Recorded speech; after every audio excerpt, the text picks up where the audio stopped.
On this short tutorial, I'm going to show you how to fix WhatsApp enable to connect problem. So all what you want to do to fix this problem in less than 1 minute is very simple.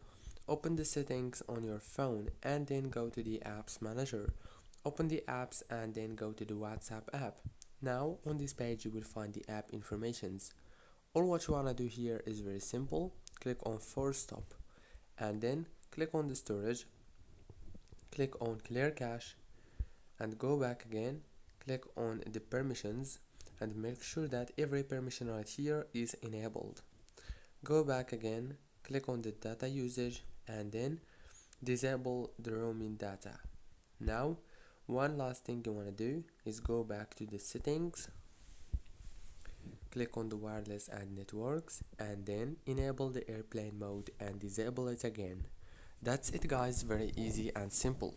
Don't forget to like, subscribe. Thank you for watching.